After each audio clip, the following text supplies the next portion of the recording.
Time now, 7:18 coming up. Author Jack Gilden is here talking about his new book called Collision of Wills. This is fascinating. It offers a revealing behind-the-scenes look at one of the NFL's most idolized players and one of its most important triumphant coaches, and how the two of them won a remarkable amount of games despite a pretty bad relationship between the two of them. Stay with us. We're going to tell you about this. Fascinating listen. Hey, welcome back this morning. You know, in their 7 years together, quarterback Johnny Unitas and coach Don Shula, kings of the fabled Baltimore Colts of the 1960s, created one of the most successful franchises in sports history. It is all chronicled in a new book by author Jack Gilden, who joins us this morning, the book called Collision of Wills. Jack, thanks for joining us. We're on the cuspus here of a new NFL season. And what's fascinating about this book, from what I've been able to read about it, is the fact that Unitas and Shula created what we know of the modern NFL. What was pro football viewed as before these two took the world by storm? Well, I think that pro football was kind of a third-rate sport, especially before Unitas in the '58 championship game. College was looked at as real football. As real football. And in the professional ranks, baseball was the king, and even boxing and horse racing were bigger attractions than football were before Johnny Unitas. One of the lessons of this book is, you know, right there in the title, Collision of Wills. These are two men that didn't necessarily get along, didn't necessarily agree, but they came together in a common purpose, and that purpose was successful.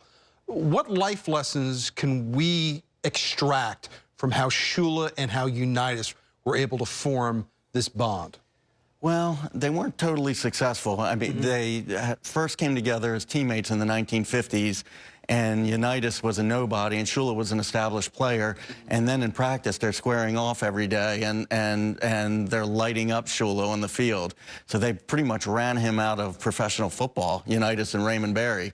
And then, you know, just a few years later, Shula became his boss, and they had a very tense chemistry. They didn't get along very well together. They were very successful in the regular seasons, but they weren't able to win any titles together. When the Colts and the Giants played one of the most famous games in NFL history, it really changed the sport forever. It stopped being this third-rate exhibition sport and really created what we now know as the premier sport in the world.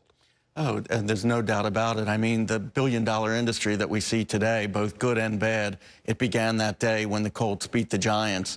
And then that kind of opened up the world for the game for the 1960s, the one that Unitas and Shula played, and that kind of created the intense rivalries that we know today in the big league that we know today. As the years went on, Shula's revered as one of the most famous coaches in NFL history. Unitas, obviously, his statue today is in Baltimore. He stayed close with Baltimore.